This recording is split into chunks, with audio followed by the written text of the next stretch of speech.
한국 경제를 생생하고 상생하게 만드는 분들을 모시는 생생초대석입니다. 오늘 아주 아름다운 선율로 시작을 했는데요. 오늘은 한국 경제뿐 아니라 동시에 문화를 또 생생하게 만드는 분을 모셨습니다. 최근 한국 애니메이션 레드슈즈가 개봉했고요. 내용이나 기술 면에서 굉장히 호평을 받고 있어서요. 오늘 이 영화를 만든 홍성호 감독과 함께하겠습니다. 감독님 안녕하세요. 안녕하세요. 네, 저희 YTN 라디오 생생경제 청취자분들께 인사 한 말씀 부탁드릴게요. 지금까지 레드슈즈를 관람해 주신 관람객들한테 감사드리고요. 네. 지금 바로 예매 부탁드리겠습니다. 아우 절실해라.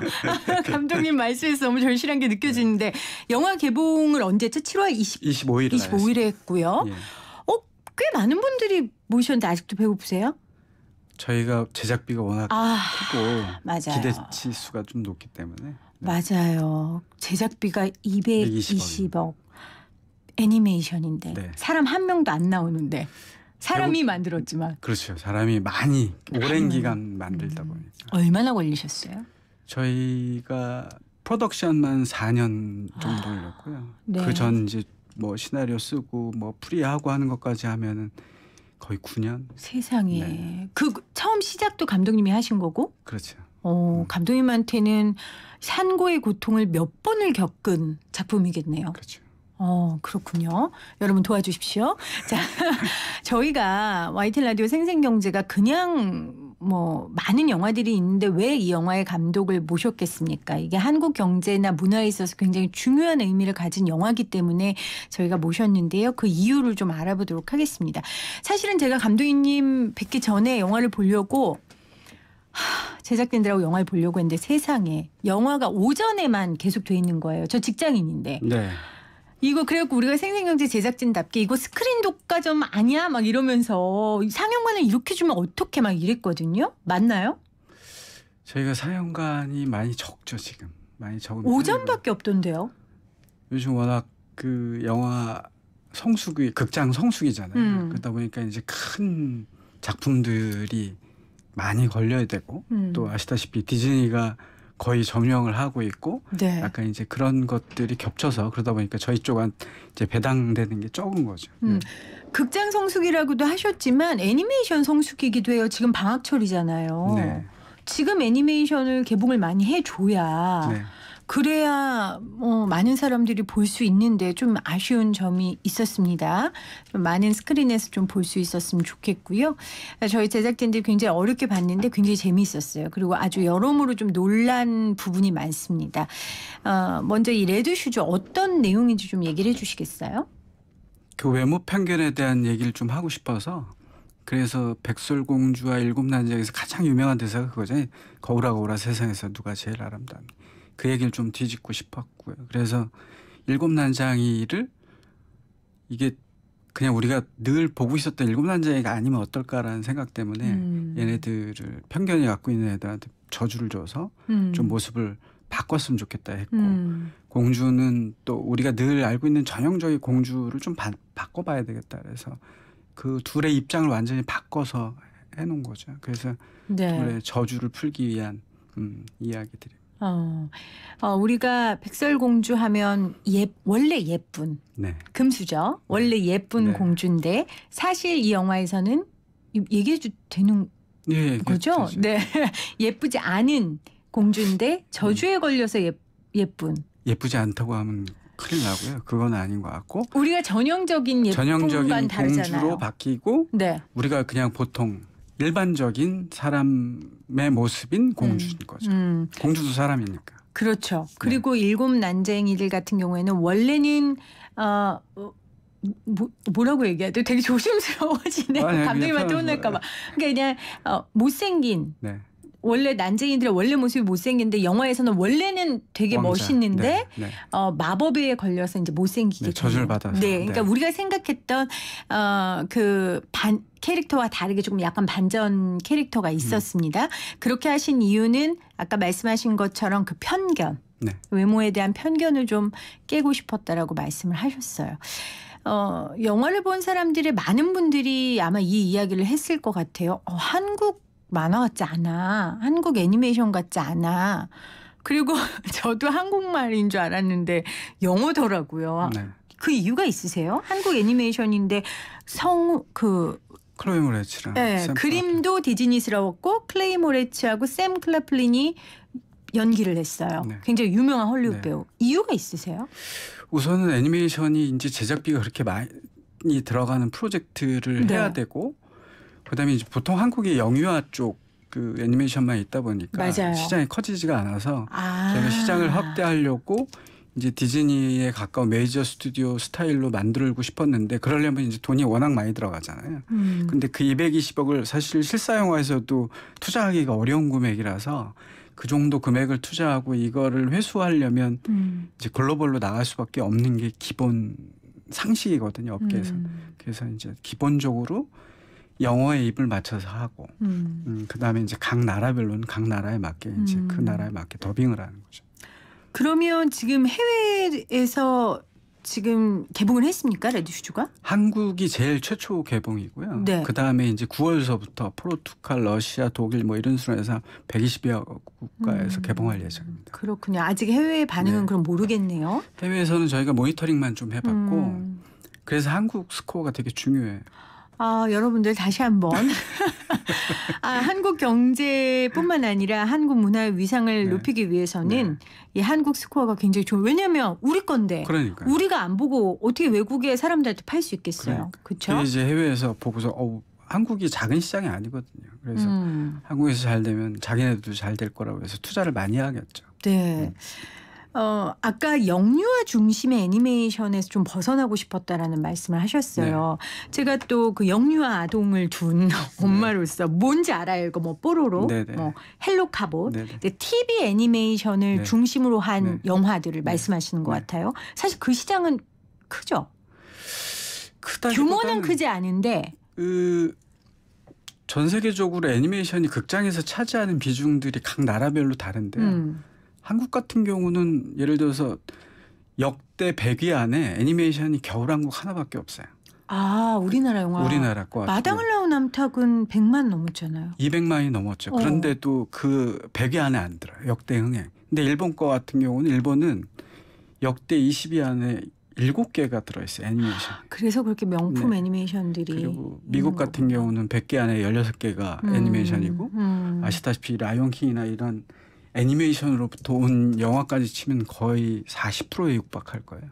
그만큼 한국이 이제 애니메이션에 대한 관심이랄까요? 좋아하는 게 조금 일본이나 애니메이션 미국보다는 되게 많이 떨어지는 것 같아요. 그러니까 시장이 넓어지려면 결국은 영유아들만 좋아하는 걸 만들면 안 되고 그렇죠. 어른들이 봐야 돼요. 젊은 사람들. 사실은 저도 토이스토리, 라이온킹, 알라딘 최근에 네. 본 거 아이들 때문에 억지로 네. 봤지만 제가 더 감동받았거든요. 네.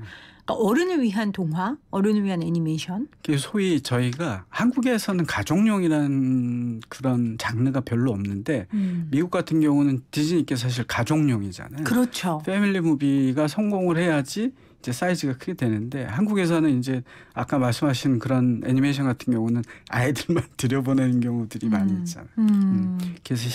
그래서 그 시장은 굉장히 훌륭하게 잘 만들고 있어요. 이익도 남기고. 그런데 이제 실제로는 이제 더 큰 시장에는 못 가고 있는 거죠. 그렇겠죠. 네. 그러니까 국내에서만 뭐 캐릭터 상품이라든지 네. 뭐 이런 부분에 있어서만 발전을 하고 겨울왕국이나 라이온킹처럼 좀 전 세계적으로 그렇죠.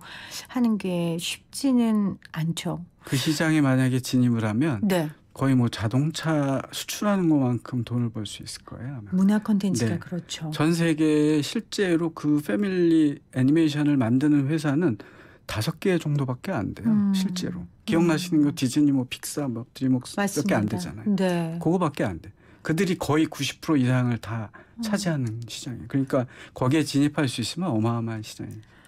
인터뷰를 하다 궁금해진 건 이렇게 어려운 시장에 네. 왜 들어가셨어요? 그냥 일반 영화 하실 수도 있었잖아요. 실사 영화 같은 경우는 해외 수출하기가 만만치가 않잖아요. 한국을 그렇죠. 특별히 이제 한국 영화를 좋아하는 사람. 근데 이거 같은 경우는 국적을 가리지 않고 나갈 수가 있잖아요.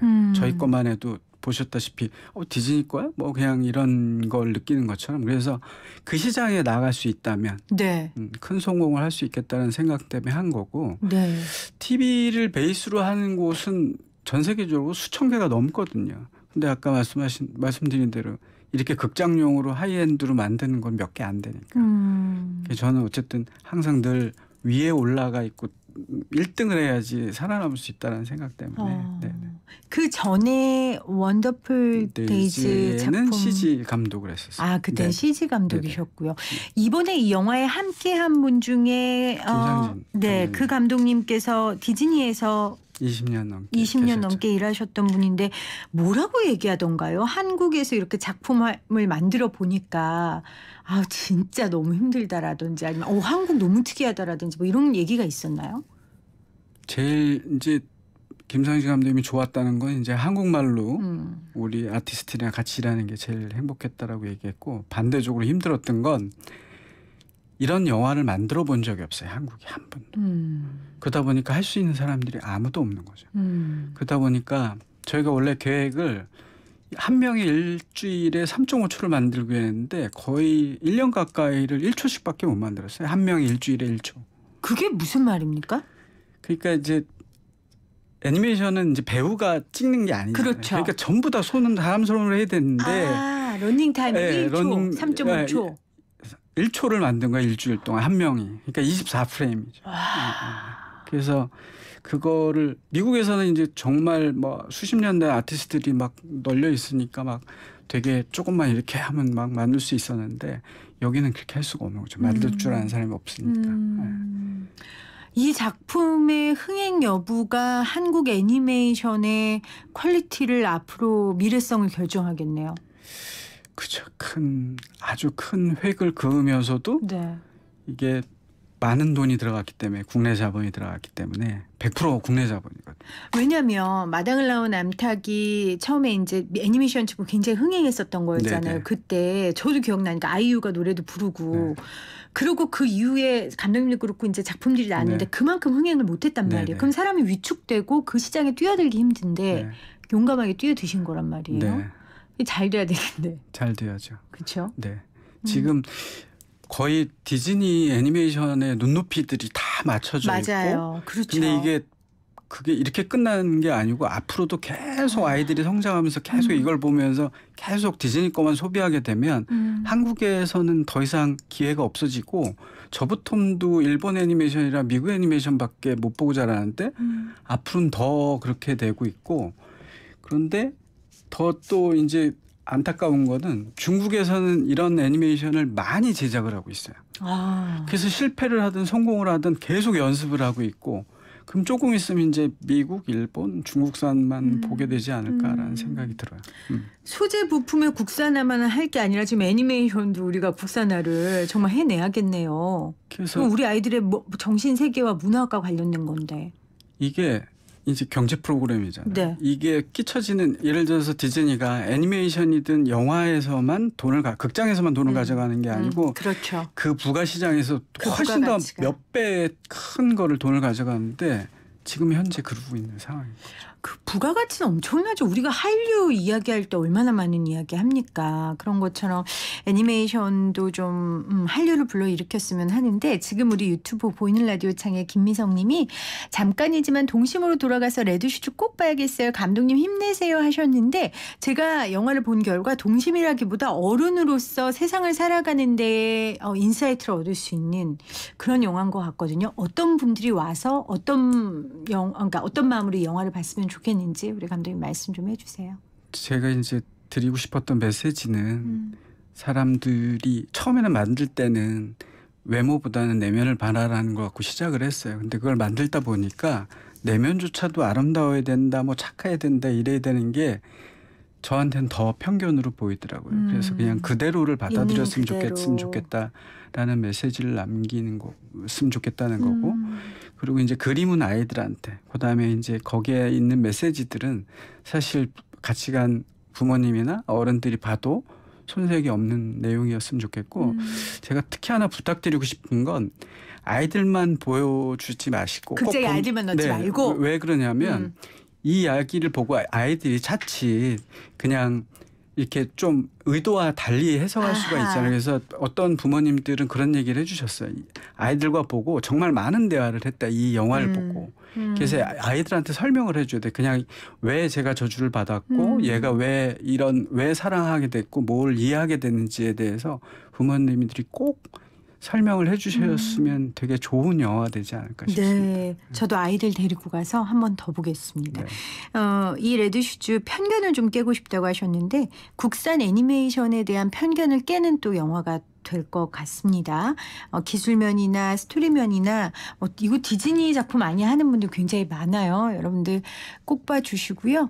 지금 우리가 국산 상품 많이 애용하자고 지금 한참 운동하고 있는데 거기에 좀 국산 애니메이션도 살짝 얹어주시기를 부탁드립니다.